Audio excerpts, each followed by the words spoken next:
अगर मैं आपसे ये कहूँ कि श्री कृष्ण के जो गीता उपदेश उन्होंने दिया था उसको लाइव किसने सुना था, तो आप कहेंगे कि ये तो बड़ी आसान सी बात है, इस बात को तो बच्चा बच्चा भी जानता है कि अर्जुन ने श्री कृष्ण ने जो गीता का उपदेश दिया था उसको लाइव सुना था। आपने बिल्कुल ठीक कहा। और अगर अब मैं आपसे ये कहूँ कि वह दूसरा व्यक्ति कौन था जिसने इस गीता ज्ञान को लाइव सुना था, तो आप में से, हम सब में से काफ़ी सारे लोगों को ये पता होगा कि संजय ने सुना था। ऑब्वियसली संजय जो कि धृतराष्ट्र के सारथी थे, उन्हें दिव्य दृष्टि प्राप्त थी और जो श्री कृष्ण गीता जी को उपदेश दे रहे थे, ज्ञान दे रहे थे, उन्होंने इसे लाइव सुना था। अगर मैं फिर भी आपसे कहूँ कि और दो कौन से ऐसे व्यक्ति हैं जिन्होंने इस गीता ज्ञान को सुना था, तो इस प्रश्न का उत्तर जानने के लिए मेरे साथ वीडियो में शुरू से अंत तक बने रहिएगा। आप सबका दिलिशा वाइब्स चैनल में पूनम कपूर की तरफ से बहुत बहुत हार्दिक स्वागत है। आपने मेरे चैनल को सब्सक्राइब किया है तो अच्छी बात है, लेकिन मैंने नोटिस किया है कि काफ़ी लोगों ने, जिन्होंने भी चैनल को सब्सक्राइब किया है ना, तो उन्होंने बेल आइकन को प्रेस नहीं किया, तो उसे कृपया करके बेल आइकन को भी प्रेस कर लीजिए ताकि मेरी नई वीडियो की नोटिफिकेशन आप सबको समय पर मिलती रहे और उससे मेरी वीडियो को अपने दोस्तों, अपने मित्रों के साथ भी शेयर करिएगा। मैं पता नहीं कहाँ से आपके लिए इंटरेस्टिंग जानकारी लेकर आती हूँ। तो चलिए अब हम अपने वीडियो की शुरुआत करते हैं।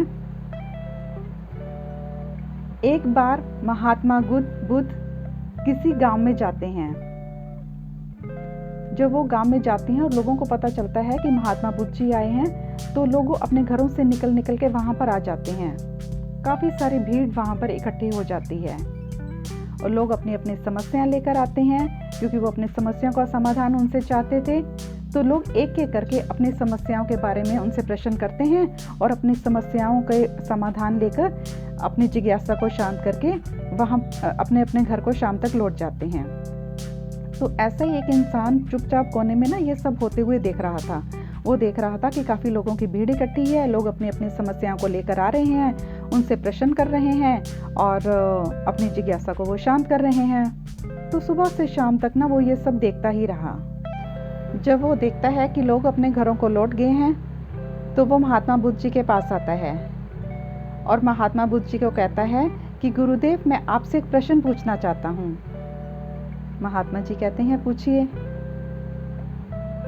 कहता कि मैंने ये देखा है कि आप हमेशा आत्मज्ञान की बात करते हैं। अगर आप आत्मज्ञान की बात करते हैं, हमेशा उसका प्रचार करते रहते हैं, तो सब लोग फिर ज्ञानी क्यों नहीं हो जाते? सब लोगों को वो आत्मज्ञान मिल क्यों नहीं जाता? महात्मा बुद्ध ने कहा कि तुमने प्रश्न तो बहुत अच्छा किया है। तो महात्मा बुद्ध उनसे कहते हैं कि आप ऐसा करो कि गांव में जितने भी घर हैं, आप सबके घर में जाओ और उन्हीं सभी सदस्यों से, उन सब लोगों से आप उनकी इच्छाओं के बारे में पूछो कि उनकी इच्छा कौन कौन सी है। आप उसकी एक लिस्ट बनाओ और वो लिस्ट लेके आप मेरे पास आ जाना। तो वो इंसान कहता है ये तो बड़ा आसान सा काम है, क्योंकि इंसान उस गांव में कम लोग रहते थे, तो उसने सोचा कि ये काम तो मैं बहुत जल्दी कर लूँगा। तो वो सब लोगों के घर में जाता है और उनको कहता है कि आप मुझे अपनी अपनी इच्छा बता दीजिए। लोग जो भी अपनी इच्छा बताते हैं वो उसको कागज़ पे नोट कर लेता है और जब वो उसकी लिस्ट पूरी हो जाती है तो अगले दिन वो लेके महात्मा बुद्ध जी के पास आता है और उनको कहता है कि गुरुदेव, मैंने ना वो लिस्ट तैयार कर ली है जो आपने मेरे को सूची बनाने के लिए बोला था कि लोग अपनी इच्छाएं लिखें, तो वो मैंने तैयार कर ली है। और वो उनको वो लिस्ट दिखा देता है कि लोगों ने ये सब अपनी इच्छाएं लिखी हैं। तो महात्मा बुद्ध उससे कहते कि अब आप इस सूची को देखो, इस लिस्ट को देखो और मुझे बताओ कि इनमें से कितने ऐसे लोग हैं जो कि आत्मज्ञान प्राप्त करना चाहते हैं, जो कि ज्ञान प्राप्त करना चाहते हैं, जिनकी इच्छा है कि वो इस ज्ञान को प्राप्त करें। तो जब वो उस लिस्ट को देखते हैं तो वो देखते हैं कि उसमें तो ऐसा कोई भी इंसान नहीं है जो कि ज्ञान को प्राप्त करना चाहता हो। सब लोगों ने अपनी इच्छाएं लिखी हुई थी, मेरे को ये चाहिए, वो चाहिए, और लेकिन कोई भी एक सिंगल पर्सन ऐसा नहीं था जिसने ये लिखा हो कि मुझे ज्ञान की आवश्यकता है।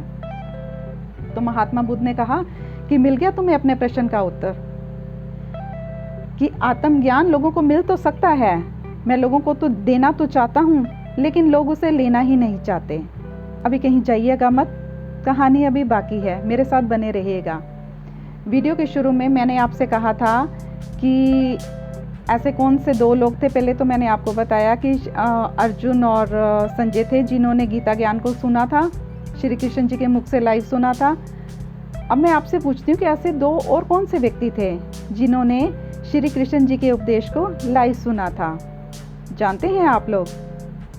तीसरा था घटोत्कच का बेटा बर्बरीक, जो कि एक ऊंची पहाड़ी पर बैठा हुआ था और श्री कृष्ण जी के गीता उपदेश को उसने भी लाइव सुना था। अब मैं कहूँ कि चौथा ऐसा और कौन सा व्यक्ति था जिन्होंने श्री कृष्ण जी के उपदेश को सुना था?